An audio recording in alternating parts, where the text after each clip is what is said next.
Friend, स्वागत है आप सभी का अपने यूट्यूब चैनल फ्यूचर पॉइंट में।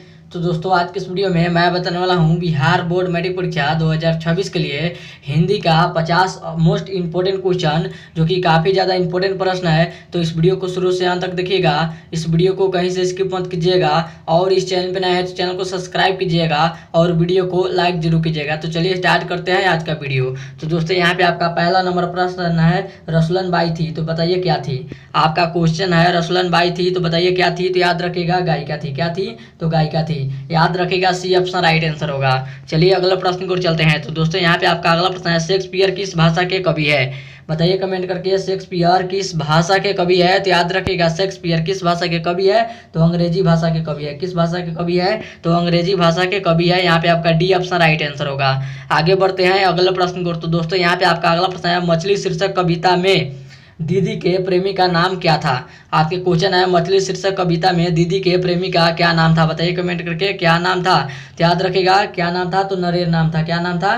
तो नरेर नाम था। यहाँ पे आपका डी ऑप्शन राइट आंसर होगा। आगे बढ़ते हैं अगले प्रश्न को। तो दोस्तों, यहाँ पे आपका अगला प्रश्न है, गुरु नानक का जन्म लाहौर के किस ग्राम में हुआ था। आपका क्वेश्चन है, गुरु नानक का जन्म लाहौर के किस ग्राम में हुआ था। तो याद रखिएगा किस ग्राम में हुआ था। तो ततलंडी ग्राम में हुआ था। किस ग्राम में हुआ था? तो ततलंडी ग्राम में हुआ था। यहाँ पे आपका ए ऑप्शन राइट आंसर होगा। याद रखिएगा, बहुत ज़्यादा इंपॉर्टेंट प्रश्न है बोर्ड एग्जाम 2026 के लिए। आगे बढ़ते हैं अगला प्रश्न को। तो दोस्तों, यहाँ पे आपका अगला प्रश्न है, विनोद कुमार शुक्ल किस कृषि विश्वविद्यालय में असिस्टेंट प्रोफेसर थे। बताइए कमेंट करके। आपका क्वेश्चन है, विनोद कुमार शुक्ल किस कृषि विश्वविद्यालय में एसोसिएट प्रोफेसर थे। एसोसिएट प्रोफेसर थे। बताइए कमेंट करके किसका प्रोफेसर थे। तो याद रखिएगा किसका प्रोफेसर थे। तो यहाँ पे आपका प्रोफेसर किसका थे। तो याद रखिएगा यहाँ पे आपका सी ऑप्शन राइट आंसर होगा। इंदिरा गांधी के थे। किसका थे? तो इंदिरा गांधी के थे। यहाँ पे आपका सी ऑप्शन राइट आंसर होगा। चलिए अगला प्रश्न को चलते हैं। तो दोस्तों, यहाँ पे आपका अगला प्रश्न है, प्रत्येक वर्ष एवेन्यू में कैसा समारोह आयोजित होता है।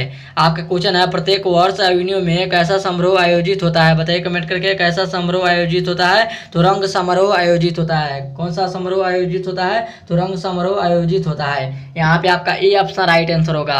आगे बढ़ते हैं अगला प्रश्न को। तो दोस्तों, यहाँ पे आपका अगला प्रश्न है, दिनकर को ज्ञानपीठ पुरस्कार किस रचना पर मिला। बताइए कमेंट करके, दिनकर को ज्ञानपीठ पुरस्कार किस रचना पर मिला। तो याद रखिएगा उर्वशी रचना पर मिला था। किस रचना पर मिला था? तो उर्वशी रचना पर मिला था। यहाँ पे आपका डी ऑप्शन राइट आंसर होगा। आगे बढ़ते हैं अगला प्रश्न को। तो दोस्तों, यहाँ पे आपका अगला प्रश्न है, रोन नदी के किनारे बसे शहर नाम है। तो बताइए क्या नाम है। आपका क्वेश्चन है, रोन नदी के किनारे बसे शहर का नाम है। तो बताइए क्या नाम है। तो याद रखिएगा नाम क्या है। तो एवेन्यू है। क्या है? तो एवेन्यू है। यहाँ पे आपका सी ऑप्शन राइट आंसर होगा, एवेन्यू। आगे बढ़ते हैं अगले प्रश्न को। तो दोस्तों, यहाँ पे आपका अगला प्रश्न है, कुमार गंधर्व क्या है। आपका क्वेश्चन है, कुमार गंधर्व क्या है। तो याद रखिएगा शास्त्रीय गायक है। क्या है? तो शास्त्रीय गायक है। यहाँ पे आपका सी ऑप्शन राइट आंसर होगा।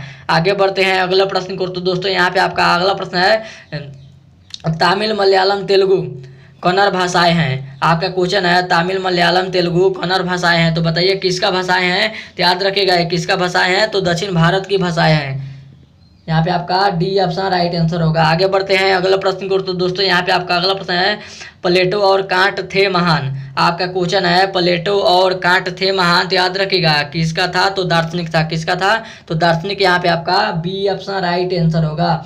आगे बढ़ते हैं अगला प्रश्न को। तो दोस्तों, यहाँ पे आपका अगला प्रश्न है, सीमा, रजनी, आलो, शेफाली, आरती पांचों किसकी बहनें थी। आपका क्वेश्चन है, सीमा, रजनी, आलो, शेफाली, आरती, ये पांचों किसकी बहनें थे। बताइए कमेंट करके पांचों किसकी बहनें थे। तो याद रखिएगा पांचों किसकी बहनें थे। तो खोखा की बहनें थे। किसकी बहनें थे? तो खोखा की बहनें थी। यहाँ पे आपका बी ऑप्शन राइट आंसर होगा। चलिए अगले प्रश्न को चलते हैं। तो दोस्तों, यहाँ पे आपका अगला प्रश्न है, आदर्श समाज। आपका क्वेश्चन है, आदर्श समाज स्वतंत्रता, समानता, अभिवर्तन पर आधारित होगा। किसने कहा। बताइए कमेंट करके। यहाँ पे आपका विवर्तन होगा। क्या होगा? तो विवर्तन होगा। आपका क्वेश्चन है, आदर्श समाज स्वतंत्रता, समानता, विवर्तन पर आधारित होगा। ये किसने कहा। बताइए कमेंट करके किसने कहा था। तो याद रखिएगा ये किसने कहा था। तो यहाँ पे आपका अज्ञे जी ने कहा था। किसने कहा था? तो अज्ञे जी ने कहा था। यहाँ पे आपका डी ऑप्शन राइट आंसर होगा। चलिए अगला प्रश्न को चलते हैं। तो दोस्तों, यहाँ पे आपका अगला प्रश्न है, लौट कर आऊँगा फिर पाठ के कवि कहाँ लौटने की बात करते हैं। आपका क्वेश्चन है लौट कर आऊँगा। फिर पाठ के कभी कहाँ लौटने की बात करते हैं, बताइए कमेंट करके कहाँ पे लौटने की बात करते हैं। तो याद रखिएगा बंगाल लौटने की बात करते हैं। कहाँ पे लौटने की बात करते हैं, तो बंगाल लौटने की बात करते हैं। यहाँ पे आपका डी ऑप्शन राइट आंसर होगा। चलिए अगला प्रश्न की ओर चलते हैं। तो दोस्तों यहाँ पे आपका अगला प्रश्न है हलकारे का अर्थ होता है, तो बताइए कमेंट करके हलकारे का अर्थ क्या होता है। तो याद रखिएगा क्या होता है, तो संदेश वाहक होता है। क्या होता है, तो संदेश वाहक होता है। यहाँ पे आपका बी ऑप्शन राइट आंसर होगा। आगे बढ़ते हैं अगला प्रश्न को। तो दोस्तों यहाँ पे आपका अगला प्रश्न है दूर से ही ललकारता। आपका क्वेश्चन है दूर से ही ललकारता कौन में जवाब देता। दोस्त पंक्ति किस पाठ से है। आपका क्वेश्चन है दूर से ही ललकारता कौन मैं जवाब देता। दोस्त पंक्ति किस पाठ से है, बताइए कमेंट करके किस पाठ से है। तो याद रखिएगा एक वृक्ष की हत्या पाठ से है। किस पाठ से है, तो एक वृक्ष की हत्या है। यहाँ पे आपका ए ऑप्शन राइट आंसर होगा। आगे बढ़ते हैं अगले प्रश्न को। तो दोस्तों यहाँ पे आपका अगला प्रश्न है हिरोशिमा किस देश में है, बताइए कमेंट करके।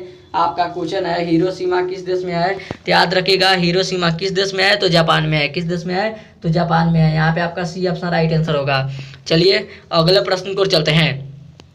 तो दोस्तों यहाँ पे आपका अगला प्रश्न है यहाँ पे आपका अगला प्रश्न है तार सप्तक के संपादक थे प्रयोगवादी कवि, बताइए कमेंट करके इसका आंसर क्या होगा। आपका क्वेश्चन है तार सप्तक के साम्यवादक थे प्रयोगवादी कवि, बताइए कमेंट करके इसका आंसर क्या होगा। तो अज्ञा जी थे। कौन थे, तो अज्ञा जी थे। यहाँ पे आपका डी ऑप्शन राइट आंसर होगा। आगे बढ़ते हैं अगला प्रश्न को। तो दोस्तों यहाँ पे आपका अगला प्रश्न है निबंध के लेखक है, तो बताइए कौन है। आपका क्वेश्चन है निबंध के लेखक गुणाकर मूल्य है। कौन है, तो गुणाकर मूल्य है। यहाँ पे आपका ए ऑप्शन राइट आंसर होगा। चलिए अगले प्रश्न को चलते हैं। तो दोस्तों यहाँ पे आपका अगला प्रश्न है बहादुर से मार खाकर भैंस भागी भागी किसके पास चली आई। आपका क्वेश्चन है बहादुर से मार खाकर भैंस भागी भागी किसके पास चली आई, बताइए कमेंट करके किसके पास चली आई। तो याद रखिएगा माँ के पास चली आई। किसके पास चली आई, तो माँ के पास चली आई। यहाँ पे आपका बी ऑप्शन राइट आंसर होगा। आगे बढ़ते हैं अगला प्रश्न को। तो दोस्तों यहाँ पे आपका अगला प्रश्न है जनतंत्र का जन्म शीर्षक कविता के कवि का क्या नाम है। आपका क्वेश्चन है जनतंत्र का जन्म शीर्षक कविता के कवि का क्या नाम है, बताइए कमेंट करके क्या नाम है। तो याद रखिएगा रामधारी सिंह दिनकर है। क्या है, तो रामधारी सिंह दिनकर है। यहाँ पे आपका ये ऑप्शन राइट आंसर होगा। आगे बढ़ते हैं अगले प्रश्न को। तो दोस्तों यहाँ पे आपका अगला प्रश्न है कुंवर नारायण कवि है। आपका क्वेश्चन है कुंवर नारायण कवि है। तो याद रखिएगा कौन है, तो नगर संवेदना है। क्या है, तो नगर संवेदना के है। यहाँ पे आपका बी ऑप्शन राइट आंसर होगा। आगे बढ़ते हैं अगला प्रश्न को। तो दोस्तों यहाँ पे आपका अगला प्रश्न है मेरे बिन तुम प्रभु कविता का हिंदी रूपांतरण किसने किया। आपका क्वेश्चन है मेरे बिन तुम प्रभु हिंदी कविता का हिंदी में रूपांतरण किसने किया, बताइए कमेंट करके किसने किया था। तो याद रखिएगा किसने किया था, तो धर्मवीर भारती किया था। किसने किया था, तो धर्मवीर भारती किया था। यहाँ पे आपका डी ऑप्शन राइट आंसर होगा। आगे बढ़ते हैं अगला प्रश्न को। तो दोस्तों यहाँ पे आपका अगला प्रश्न है आध्यात्मिक। आपका क्वेश्चन है आध्यात्मिक शिक्षा से गांधी जी का क्या तात्पर्य है, बताइए कमेंट करके तत्वपर्थ है। बताइए कमेंट करके क्या है। तो याद रखिएगा इसका आंसर क्या होगा, तो तत्वपर्थ क्या था, तो यहाँ पे आपका हृदय की शिक्षा था। क्या था, तो हृदय की शिक्षा था। यहाँ पे आपका ए ऑप्शन राइट आंसर होगा। चलिए अगला प्रश्न को चलते हैं। तो दोस्तों यहाँ पे आपका अगला प्रश्न है आयु किस नदी पर स्थित है। आपका क्वेश्चन है आयु किस नदी पर स्थित है। तो याद रखिएगा रोन नदी पर स्थित है। किस नदी पर स्थित है, तो रोन नदी पर स्थित है। यहाँ पे आपका ये ऑप्शन राइट आंसर होगा। आगे बढ़ते हैं अगले प्रश्न को। तो दोस्तों यहाँ पे आपका अगला प्रश्न है बिरजू महाराज की ख्याति किस रूप में है। आपका क्वेश्चन है बिरजू महाराज की ख्याति किस रूप में है। तो याद रखिएगा नरकट के रूप में है। किस रूप में है, तो नरकट के रूप में है। यहाँ पे आपका नर्तक है। नर्तक के रूप में है। इसका आंसर यहाँ पे आपका ए ऑप्शन राइट आंसर होगा नर्तक। आगे बढ़ते हैं अगले प्रश्न को। तो दोस्तों यहाँ पे आपका अगला प्रश्न है किसने कहा था कि सब पुराने अच्छे नहीं होते सब नए खराब ही नहीं होते, बताइए कमेंट करके यह किसने कहा था। तो याद रखिएगा यह किसने कहा था, तो कालिदास ने कहा था। किसने कहा था, तो कालिदास ने कहा था। आगे बढ़ते हैं अगले प्रश्न को। तो दोस्तों यहाँ पे आपका अगला प्रश्न है मैक्स मुलर के अनुसार सच्चे भारत का दर्शन कहाँ हो सकते हैं। आपका क्वेश्चन है मैक्स मुलर के अनुसार सच्चे भारत के दर्शन कहाँ हो सकते हैं, बताइए कमेंट करके कहाँ पे हो सकते हैं। तो याद रखिएगा ग्रामीण भारत में हो सकते हैं। कहाँ पे हो सकते हैं, तो ग्रामीण भारत में हो सकते हैं। यहाँ पे आपका सी ऑप्शन राइट आंसर होगा। चलिए अगला प्रश्न की ओर चलते हैं। तो दोस्तों यहाँ पे आपका अगला प्रश्न है, 20 के दांत कहानी के रचयिता कौन है। आपका क्वेश्चन है 20 के दांत कहानी के रचयिता कौन है। तो याद रखिएगा कौन है, तो अमरकांत है। कौन है, तो अमरकांत। यहाँ पे आपका ए ऑप्शन राइट आंसर होगा। आगे बढ़ते हैं अगला प्रश्न को। तो दोस्तों यहाँ पे आपका अगला प्रश्न है, बाबा साहेब भीमराव अम्बेडकर का जन्म कब हुआ था। आपका क्वेश्चन है, बाबा साहेब भीमराव अम्बेडकर का जन्म कब हुआ था। तो याद रखिएगा 14 अप्रैल 1891 ईस्वी में हुआ था। कब हुआ था, तो 14 अप्रैल 1891 ईस्वी में हुआ था। यहाँ पे आपका ये ऑप्शन राइट आंसर होगा। चलिए अगला प्रश्न को चलते हैं। तो दोस्तों यहाँ पे आपका अगला प्रश्न है, श्रम विभाजन और जाति प्रथा के लेखक कौन है। बताइए कमेंट करके, श्रम विभाजन और जाति प्रथा के लेखक कौन है। तो भीमराव अम्बेडकर है। कौन है, तो भीमराव अम्बेडकर है। यहाँ पे आपका ए ऑप्शन राइट आंसर होगा। आगे बढ़ते हैं अगला प्रश्न को। तो दोस्तों यहाँ पे आपका अगला प्रश्न है, द ठीची की हड्डी से क्या बनता है।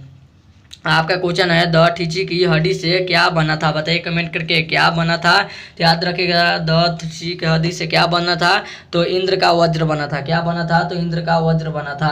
यहाँ पे आपका ए ऑप्शन राइट आंसर होगा। आगे बढ़ते हैं अगला प्रश्न को। तो दोस्तों यहाँ पे आपका अगला प्रश्न है, मैक्स मुलर को वेदांतियों का वेदांती किसने कहा है।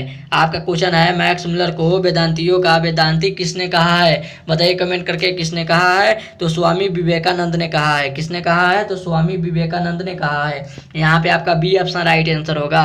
आगे बढ़ते हैं अगला प्रश्न को। तो दोस्तों यहाँ पे आपका अगला प्रश्न है, भारत से हम क्या सीखे क्या है। आपका क्वेश्चन है, भारत से हम क्या सीखे क्या है। तो याद रखिएगा भाषण है। क्या है, तो भाषण है। यहाँ पे आपका सी ऑप्शन राइट आंसर होगा। चलिए आगे चलते हैं अगले प्रश्न को। तो दोस्तों यहाँ पे आपका अगला प्रश्न है, शिक्षा और संस्कृति किसकी रचना है। आपका क्वेश्चन है, शिक्षा और संस्कृति किसकी रचना है। तो महात्मा गांधी की रचना है। किसकी रचना है, तो महात्मा गांधी की रचना है। आगे बढ़ते हैं अगले प्रश्न को। तो दोस्तों यहाँ पे आपका अगला प्रश्न है, हिरोशिमा किस देश में है। आपका क्वेश्चन है, हिरोशिमा किस देश में है। तो याद रखिएगा जापान में है। किस देश में है, तो जापान में है। यहाँ पे आपका सी ऑप्शन राइट आंसर होगा। आगे बढ़ते हैं अगले प्रश्न को। तो दोस्तों यहाँ पे आपका अगला प्रश्न है, पपाती बेहोश क्यों पड़ी थी। आपका क्वेश्चन है, पपाती बेहोश क्यों पड़ी थी। तो याद रखिएगा तेज बुखार के कारण बेहोश पड़ी थी। किसके कारण से पड़ी थी, तो तेज बुखार के कारण से पपाती बेहोश पड़ी थी। आगे बढ़ते हैं अगले प्रश्न को। तो दोस्तों यहाँ पे आपका अगला प्रश्न है, किस नदी के बांध के नीचे लक्ष्मी का घर था। आपका क्वेश्चन है, किस नदी के बांध के नीचे लक्ष्मी का घर था। बताइए कमेंट करके, किस नदी के बांध के नीचे लक्ष्मी का घर था। तो याद रखिएगा किसके बांध के नीचे घर था। तो याद रखिएगा देवी नदी के नीचे बांध लक्ष्मी का घर था। आपका क्वेश्चन है, देवी नदी के बांध के नीचे लक्ष्मी का घर था। आगे बढ़ते हैं अगला प्रश्न को। तो दोस्तों यहाँ पे आपका अगला प्रश्न है, लक्ष्मी के पिता का क्या नाम है। आपका क्वेश्चन है, लक्ष्मी के पिता का क्या नाम है। बताइए कमेंट करके क्या नाम है। तो याद रखिएगा लक्ष्मण नाम है। क्या नाम है, तो लक्ष्मण नाम है। यहाँ पे आपका बी ऑप्शन राइट आंसर होगा। आगे बढ़ते हैं अगला प्रश्न को। तो दोस्तों यहाँ पे आपका अगला प्रश्न है, मंगमा को किससे विवाद था। आपका क्वेश्चन है, मंगमा को किससे विवाद था। तो याद रखिएगा बहू से विवाद था। किससे विवाद था, तो बहू से विवाद था। आगे बढ़ते हैं अगले प्रश्न को। तो दोस्तों यहाँ पे आपका अगला प्रश्न है, मेघदूत का जर्मन में अनुवाद किसने किया। बताइए कमेंट करके, मेघदूत का जर्मन में अनुवाद किसने किया। तो याद रखिएगा मैक्स मुलर ने किया। किसने किया, तो मैक्स मुलर ने किया था। यहाँ पे आपका सी ऑप्शन राइट आंसर होगा। आगे बढ़ते हैं अगला प्रश्न को। तो दोस्तों यहाँ पे आपका अगला प्रश्न है, हमारी नींद कविता कहाँ से ली गई है। आपके क्वेश्चन है, हमारी नींद कविता कहाँ से ली गई है। तो याद रखिएगा कहाँ से ली गई है। तो यहाँ पे आपका धीश चक्र, आपका क्वेश्चन है, धीश चक्र में सकर्षट से ली गई है। कहाँ से ली गई है, तो धीश चक्र में सकर्षट से ली गई है। यहाँ पे आपका सी ऑप्शन राइट आंसर होगा। आगे बढ़ते हैं अगला प्रश्न को। तो दोस्तों यहाँ पे आपका अगला प्रश्न है, विलवन। आपका क्वेश्चन है, विल नाउ क्या है। आपका क्वेश्चन है, विल नाउ क्या है। बताइए कमेंट करके विल नाउ क्या है। तो याद रखिएगा एक छोटा सा गांव है। क्या है, तो विल नाउ क्या है, तो एक छोटा सा गांव है। यहाँ पे आपका बी ऑप्शन राइट आंसर होगा। आगे बढ़ते हैं अगले प्रश्न को। तो दोस्तों यहाँ पे आपका अगला प्रश्न है, अशोक वाजपेयी का जन्म कब हुआ था। आपका क्वेश्चन है, अशोक वाजपेयी का जन्म कब हुआ था। तो याद रखिएगा 16 जनवरी 1841 ईस्वी में हुआ था। 1941 ईस्वी में हुआ था।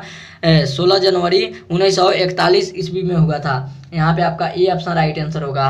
चलिए अगले प्रश्न को चलते हैं। तो दोस्तों यहाँ पे आपका अगला प्रश्न है, बिरजू महाराज किस शैली के नर्तक है?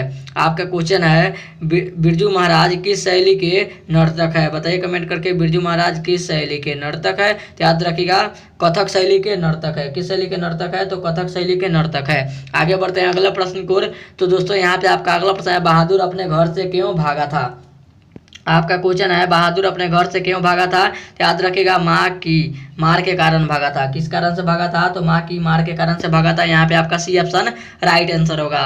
आगे बढ़ते हैं अगले प्रश्न को। तो दोस्तों यहाँ पे आपका अगला प्रश्न है, सीता रुआसी क्यों हो गई? आपका क्वेश्चन है, सीता रुआसी क्यों हो गई? तो याद रखिएगा अपना काला ओढ़ना देखकर रुआसी हो गई। यहाँ पे आपका सी ऑप्शन राइट आंसर होगा। आगे बढ़ते हैं अगला प्रश्न को। तो दोस्तों यहाँ पे आपका अगला प्रश्न है, अमराई का कुआं कहाँ है? आपका क्वेश्चन है, अमराई का कुआं कहाँ है? तो याद रखिएगा रास्ते में है। कहाँ पे है अमराई का कुआं? तो याद रखिएगा रास्ते में है। यहाँ पे आपका सी ऑप्शन राइट आंसर होगा।